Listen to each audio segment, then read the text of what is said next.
Directamente y antes de pasar con el partido de España, quiero decir una cosa rápida que es lo que todo el mundo está pensando y es qué decepción Bélgica, de verdad, qué decepción absoluta, qué decepción más grande me llevé con la supuesta segunda mejor selección del mundo según el ranking FIFA al menos, qué decepción de una selección que tiene tantos jugadores buenos, una plantilla tan completa como la tiene Bélgica con jugadores de la talla mundial que son por ejemplo Courtois, por ejemplo, Kevin De Bruyne, que por mucho tiempo se consideró uno de los mejores jugadores del mundo, siempre estuvo al menos en el top 5, jugando en la misma época que Cristiano Ronaldo y que Messi, y siempre se ha considerado uno de los mejores jugadores del mundo, que tienes a jugadores como Hazard, que no está en su mejor momento, pero que sigue siendo Hazard, donde tienes a Torgan Hazard, que es el hermano de Hazard, que también es muy bueno, tienes por allá a Trossard, el jugador del Brighton, que también es un grandísimo jugador. Tienes a Lukaku, que siempre ha pasado por grandes clubes y siempre ha hecho y marcado muchos goles.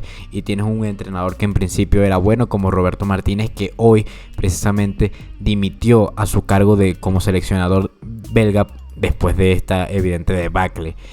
Son muchos factores lo que yo creo que juegan en esta debacle que vivió hoy Bélgica, que venía viviendo ya desde hace un tiempo porque venían jugando muy mal ya desde la Liga de Naciones y todo esto. Sin embargo, creo que Kevin De Bruyne lo dijo muy bien. Están pasando, yo creo, una época de transición generacional. Creo que eso es la primera parte. Los jugadores ya no tienen la misma edad que hace 4 años, cuando en 2018 llegaron a semifinales de la Copa del Mundo, después, como todos recordamos, cómo eliminaron a Brasil en uno de los mejores partidos que hemos vivido, al menos yo como espectador. Creo que es uno de los mejores partidos que he visto nunca. Me encantó ese partido. Una Bélgica que para mí tenía todo para ser finalista y que lamentablemente no pudo llegar por cosas del destino, y que esta temporada o que este mundial uno esperaba que esta Bélgica mostrara un juego parecido y que además llegara tan lejos como lo hizo en 2018, y sin embargo se quedó fuera de grupos contra Marruecos. Sin quitar méritos a Marruecos, evidentemente, que es una grandísima selección que está haciendo más que méritos para pasar, que fue una de las mejores, con jugadores como Ziyech o el propio Hakimi, pero que evidentemente cuando comparas la calidad de una y de otra, la historia de una y de otra, y comparas lo que venían haciendo una y otra, evidentemente te quedas perplejo ante la eliminación tempranera de una Bélgica que la verdad fue, yo creo que la mayor decepción hasta ahora. Porque si bien es cierto que viene, por ejemplo, Uruguay decepcionando, Uruguay todavía no está eliminada. Está prácticamente eliminada, pero capaz que se da el milagro y terminan clasificando. Tienen que pasar algunas cosas, pero se puede clasificar, no es imposible. Otra de las selecciones que pudieron haber sido una decepción para muchos, sobre todo para los que vemos fútbol bastante, podría haber sido, por ejemplo, Dinamarca. Sin embargo, Dinamarca sigue sin ser una selección que pueda compararse con la selección que tiene Bélgica. Por eso es que la de Bélgica decepciona todavía aún más. Yo creo que decepciona el triple, el cuádruple, el quíntuple. Lo que acaba de pasar con Bélgica no tiene sentido, sobre todo porque no está en un grupo que a priori fuera tan complicado, al menos no para Bélgica y no para los jugadores del calibre de los belgas. Es realmente preocupante. Yo creo que se cierra un ciclo porque, por ejemplo, no creo que jugadores como De Bruyne vayan a estar para el siguiente mundial. No lo van a estar. Jugadores como el propio Courtois seguramente no vaya a estar. Tal vez Courtois llegue, pero por ejemplo Lukaku no va a estar. Hazard no va a estar para los siguientes mundiales. Se acabó la generación dorada belga y esperemos a ver qué es lo que trae la siguiente generación, el siguiente cambio generacional para esta selección, que lamentablemente no pudo conseguir mucho a pesar de los grandísimos jugadores que tenía. También es cierto que tiene muchos problemas internos. De eso también hablaron mucho, aunque los jugadores propiamente no salieron a decir nada. Creo que De Bruyne tiró alguna punta que otra, pero no salieron a decir nada per se. Pero también está eso de, por ejemplo, los problemas personales entre Courtois y De Bruyne, todos estos problemas personales con las parejas y todo esto. Al parecer habían otros problemas con los defensores que estaban de alguna manera molestos con los defensores porque no lo estaban haciendo bien, otros que estaban molestos con el técnico por el juego que se estaba proponiendo. Básicamente el vestuario de Bélgica era un desastre. Me gustaría aquí hacer un inciso, me gustaría aquí que esto podría ser una lección para muchísimos equipos, ¿no? Que es que las figuras no lo son todo, los mejores jugadores no lo son todo, y la calidad extrema mundial de todos los jugadores no lo son todo. Es vital para un equipo de fútbol en general que su vestuario sea armónico y que sea sano. Si hay muchas estrellas que se creen de más, que tienen los egos muy por encima de lo que han ofrecido, o que tienen los egos muy por encima de cualquier otro ser humano, si no se logra ser humilde y si no se logra trabajar en equipo de alguna manera, si te crees mejor que tus compañeros o si tienes algún tipo de problema con tus compañeros que de alguna manera no te permita tener esa armonía plena, tener ese nivel de juego y de entendimiento con tus compañeros, no se va a lograr nada por mucho que tengas en el equipo a Messi, a Cristiano Ronaldo, a Mbappé, a Neymar y a De Bruyne. No vas a lograr nada porque no hay armonía, los jugadores no se entienden, los jugadores no van a jugar bien uno con otro, muchas veces incluso lo van a hacer a propósito porque es que no quieren jugar con la otra persona y es entendible porque no se llevan bien. Es la importancia de un vestuario sano y muchas veces un vestuario sano implica no tener tantas estrellas con los egos tan altos, porque lo cierto es que muchas de estas estrellas tienen los egos altos. Puede ser entendible, tal vez sí, porque han ganado mucho, porque se les ha considerado y se les ha puesto un pedestal por mucho tiempo, se les ha considerado mejores que los demás, en un top mundial, se les ha considerado extraterrestres y todo esto, y se les sube a la cabeza, pero muchas veces no es sano, y mucho menos para un club, y a veces hay que tomar estas decisiones de apartar a estas estrellas que muchas veces traen toxicidad a los clubes, traen toxicidad a los compañeros y hacen que que se note en el juego, que se note en la cancha. Yo creo que esa es la mayor lección que podríamos sacar de esta Bélgica, que fue bastante lamentable, que se fue con un solo gol y con 3 goles encajados. Es bastante triste para una selección que cuenta con jugadores como Hazard, como Lukaku, como Torgan Hazard, el propio hermano de Hazard. Tantos jugadores brutales que se van con más goles encajados que goles marcados. Es bastante triste. Ganó ahora Japón en un sorprendente partido contra España que terminó 1-2. La verdad es que iba a subir el primer video sobre Bélgica antes que pero no tuve tiempo para terminar de editarlo y luego subirlo, hacer la miniatura y todo esto, por lo que decidí ponerlo junto a que va a ser un análisis más o menos rápido de lo que pasó entre España y Japón, porque hay bastante de qué hablar, también es cierto, pero también lo quiero hacer un poco más breve para no alargarme tanto, considerando que ya el video duraba 8 minutos con todo esto de Bélgica. A ver, empecemos. Primero, Japón, el primer tiempo.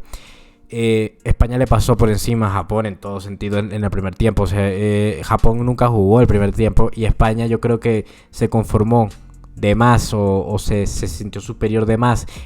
Ese primer gol que llegó producto de una jugada brutal entre Pedri y Gavi, estaba por allí, si no me equivoco, Nico Williams también, y que terminó con un golazo de Morata, que ya lleva, ojo, 3 goles en 3 partidos del Mundial, que además 2 fueron entrando precisamente como suplente, y una asistencia. Lo que está haciendo Morata es brutal. Para los que dicen, hay mucha gente que critica a Morata diciendo no, él no es un 9 de verdad, no mete tantos goles, que en parte es cierto, pero también es cierto que lo que está haciendo ahora en el Mundial, por lo menos estos 3 partidos, es para aplaudirlo, ciertamente. Ahora, después de eso yo sentí que primero yo sentí que Japón arrancó bien el partido, los primeros 5 minutos, pero luego que se acomodó España bien en el partido, tomó el control absoluto, hubo más de 70% de posesión por parte de los españoles y fue un baile absoluto a Japón. Pero me pareció que, a diferencia del partido contra Costa Rica, donde tengo que decir además que había muchas similitudes entre el primer tiempo de Costa Rica contra el primer tiempo contra Japón, tengo que decir que España siento como que se conformó con ese 1-0. De hecho, Luis Enrique hizo cambios rápidos en el segundo tiempo que al final no le funcionaron y terminó con lo que pasó, ¿no? Pero hablando un poco más del gol, muy bien Azpilicueta. Muy bien Azpilicueta lo que hizo hoy. También lo mismo con Jordi Alba, ¿no? Parece que los laterales están siendo muy importantes para Luis Enrique, al menos en estos primeros 3 partidos, ¿no? Jordi Alba creo que lleva 2 asistencias y hoy Azpilicueta metió una asistencia brutal para su primera asistencia en este Mundial, en una jugada que participó Gavi, Pedri y Nico Williams para un golazo de Morata, como ya dije. Si tuviera que destacar jugadores en el primer tiempo, Morata evidentemente por el golazo que marcó. Yo diría que Gavi fue uno de los mejores igual en el partido. Luego diría Ferran jugó bastante bien, no marcó gol, no hizo asistencia, pero al menos en el primer tiempo lo vi bastante bien. Y además siento que se desmarcó constantemente, abriendo mucho más espacios para sus compañeros.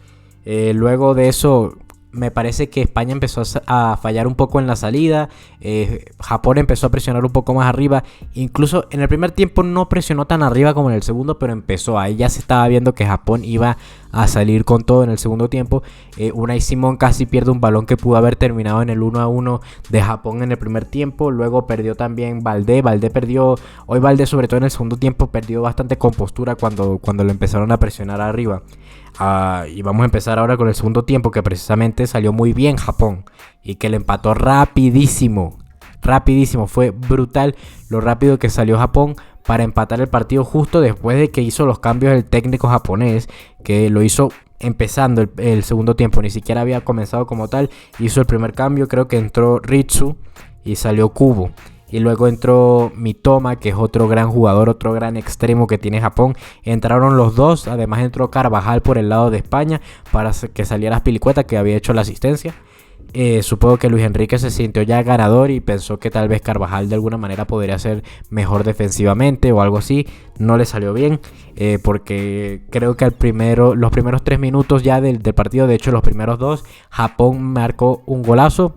Y luego el segundo gol, que fue como un baldazo de agua fría a España, que ni siquiera se había recuperado del empate, porque España todavía estaba en shock del empate cuando habían pasado máximo 3-4 minutos, y marcó ese gol Japón, que hubo bastante polémica también, hay que decirlo, porque en muchas tomas parecía que el balón había salido, luego ponían otras tomas que eran más panorámicas y entonces parecía que el balón no había salido de milagro. Pero también es cierto que había muchas tomas donde parecía que el balón había salido por completo, y en ese caso el gol no tendría por qué haber subido al marcador. Sin embargo, el árbitro fue a revisarlo y parece que el árbitro vio lo mismo que algunos vimos en ciertas tomas, porque como les digo, hay varias tomas y hay varios lugares que podrías decir que tal vez salió y otros lugares donde tal vez podrías decir que no salió. Parece que el árbitro finalmente vio la toma, o vio varias tomas, y vio las tomas donde el balón aparentemente no había salido de milagro. Y marcó un golazo Japón brutal, que además mermó las esperanzas que tenía España de ganar ese partido, porque luego de eso tengo que decir y aplaudir a los japoneses por el partidazo defensivo que se marcaron después del gol. Yo tengo que decir también que yo no soy mucho de fútbol defensivo. A mí no me gustan mucho los catenaccios, ni mucho los equipos italianos que se defienden de esa manera, sobre todo, ni nada de eso. Pero lo que hizo Japón hoy, primero, fue un equipo que no hizo faltas. Lo de Japón fue brutal porque fue impecable. No hizo faltas cuando le tocó defenderse después del segundo gol. Prácticamente no hizo faltas. No le sacaron tarjetas amarillas, a pesar de que en principio tenían que defenderse con uñas y dientes, precisamente porque España iba a ir a asediar, porque España quería quedarse con el primer lugar. Pero no. Defendieron en bloque, todos los jugadores sabían exactamente lo que tenían que hacer, no se desesperaban, salían a presionar pero muy ordenadamente, no salían a presionar dejando espacios abiertos. Nunca tuvo un solo espacio en el segundo tiempo España, que además estuvo dormida y estuvo como en shock después del segundo gol, que no se esperaban para nada de Japón. Y hay que aplaudir a los japoneses, porque Dios, cómo defendieron. Si a veces se le aplaude, por ejemplo, a España cuando marcó el 7-0 a Costa Rica, que hizo un partido prácticamente perfecto con esos primeros 30 minutos del primer tiempo que fueron fútbol en estado puro. También hay que aplaudir a los japoneses, que siendo una selección a priori inferior a la española, le ganaron bien y los defendieron, que desactivaron por completo una España que en principio su fuerte es lo ofensivo, su fuerte es ir hacia arriba y atacar, y la desactivaron por completo. Y fue bastante bueno el partido, me gustó muchísimo. Luego no hubo tantas ocasiones de ninguno de los lados después del segundo gol, básicamente porque Japón se defendió muy bien y tuvo algunas de contra que pudo haberlo terminado perfectamente, pero Rodri estuvo muy bien como central, lo vi bastante bien y terminó por salvar a España en varias ocasiones en donde los jugadores japoneses pudieron irse perfectamente solos. ¿Qué pasó con esto? Cuando estaba ganando España, pues Alemania estaba perdiendo contra Costa Rica. De hecho, Costa Rica primero se puso por delante de Alemania. El partido no lo vi, pero sí estuve siguiéndolo más o menos en otras páginas, siguiendo el partido y todo esto. Se puso por delante Costa Rica, pegó la sorpresa, porque si pasaba eso, entonces evidentemente podía pasar Costa Rica. Incluso creo que si marcaba otro gol podía pasar Costa Rica, y si no, pues pasaba Japón y España, todo bien.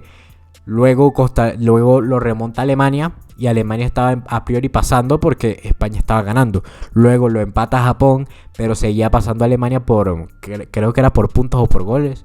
Y sigue pasando Alemania porque están empatados y solamente está ganando un punto Japón. Luego Alemania se pone más por arriba. Primero lo empata Costa Rica, de hecho. Costa Rica, que a parecer hizo un partidazo y se dejó la vida porque le empató 2-2 a Alemania después de irle ganando, remontándole un 1-0. Sin embargo, después Alemania lo apisonó, le metió 4, le metió 2 goles más.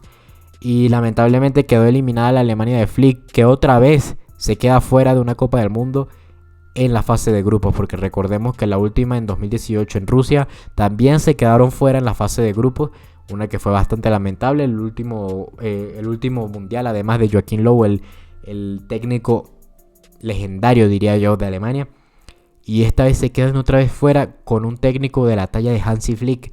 No sé qué le estará pasando a Alemania. Realmente no creo que sea un cambio generacional, porque tiene muchos jugadores que ya son estrellas mundiales, que tienen una edad de máximo 24, 25, 26 años. Tienes a Kimmich, tienes a Musiala, tienes muchos jugadores. Goretzka también está por allí, que son de talla mundial ya. No son jugadores como que todavía se están desarrollando. No, son jugadores que ya son de talla mundial y son jugadores jóvenes. Supongo que también me parece, y esto es cierto, que Hansi Flick no tuvo demasiado tiempo para trabajar. Tuvo solamente la Nations League, de donde quedaron eliminados prematuramente además también. Y luego no hubo mucho tiempo para preparar el Mundial. Consideremos que el Mundial se hizo de manera muy apresurada, en medio de una temporada donde los jugadores estaban jugando con sus clubes y tuvieron que reunirse de la nada con las selecciones. Pero me parece que sí es un fracaso por parte de Alemania, sobre todo por los nombres que tenía, los jugadores que vinieron y el entrenador que tenía. Sí es un fracaso, y a mí me duele ver a Alemania eliminada, porque este equipo, yo creo que a partidos del eliminatorio habría llegado muchísimo más lejos. Tuvo un tropezón con España, tuvo un tropezón con Japón, y eso es lo que pasa, queda fuera por esto. También honor a Costa Rica, que se recuperó de ese 7-0 que le marcó España, que no es muy fácil recuperarse mentalmente de un 7-0, y terminó ganándole a Japón y luego jugándole de tú a tú a Alemania, hasta que Alemania le pasó por encima. Pero hay que ser también claro que le marcó 2 a Alemania, y que es honor para Costa Rica. Ahora, lo de los japoneses fue brutal. Lo de los japoneses realmente todavía no lo entiendo, y cuidado con los japoneses. Creo que van a jugar contra Marruecos, si no me equivoco. No, contra Croacia, perdón. Va a jugar contra Croacia. Marruecos va a jugar contra España. Y podrían pasar los japoneses perfectamente. Una Croacia que no viene demasiado bien, tampoco es que viene demasiado mal. Vienen en un nivel más o menos como el que esperarías, considerando que tiene jugadores que ya tienen una edad más o menos, como Modric, pero que igual juega muchísimo. Modric es un jugadorazo independientemente de lo que sea. Pero cuidado con Japón. Japón puede dar una sorpresa perfectamente. Un juego súper ofensivo. Además, un juego súper limpio, súper ordenado. Jugadores que cuando tienen que defender se defienden muy bien. Compactos, sin dejar su posición, pero sin dejar de presionar. Y jugadores que al ataque o a la contra son súper rápidos y súper habilidosos. Tienen extremos que corren muchísimo, que no se cansan. Además tienen esos dos que salen siempre, ¿no? Que siempre los pone el técnico japonés, los saca en el segundo tiempo, y que corren muchísimo cuando las defensas y los laterales ya están cansados, y te pueden poner en problemas, y pueden poner en problemas a cualquier selección perfectamente. Muy, muy grande Japón, muy gran selección que tienen. España casi se da un susto. De quedar eliminada, porque recordemos que Costa Rica estuvo bastante tiempo por encima de Alemania. Luego lo empató incluso. Y España se pudo haber dado un susto, que no creo que estuvieran los planes de Luis Enrique. Porque hoy estuve viendo, por ejemplo, un programa precisamente de televisión que era una previa, ¿no? Y estaban diciendo, no, que Luis Enrique seguramente quiere jugar contra Marruecos. Entonces que tal vez esté pensando, o esté en sus planes, que tal vez sea bueno dejarse ganar por Japón. Y yo digo, no creo en ninguna vida, que ya no es solamente por Luis Enrique, sino por cualquier entrenador del mundo. No creo que ningún entrenador proponga perder a sus jugadores, sobre todo en este tipo de competición que puede ser una ruleta rusa. Porque si bien es cierto que Alemania es la favorita absoluta contra Costa Rica le estaba dando la sorpresa. Costa Rica le remontó un 1-0 y estaba ganando. Entonces te estabas quedando fuera por querer enfrentarte a Marruecos. No creo que Luis Enrique haya planeado eso. Simplemente creo que los japoneses dieron un partidazo absoluto y se dejaron la vida para clasificarse a octavos, y terminando siendo primeros de grupos. Y pudo haber sido una catástrofe para dos de las mejores selecciones europeas, porque pudo haber en un grupo que tenía Costa Rica, Japón, Alemania y España, pudo haberse quedado España y Alemania fuera y Japón y Costa Rica dentro. No se lo habría creído nadie.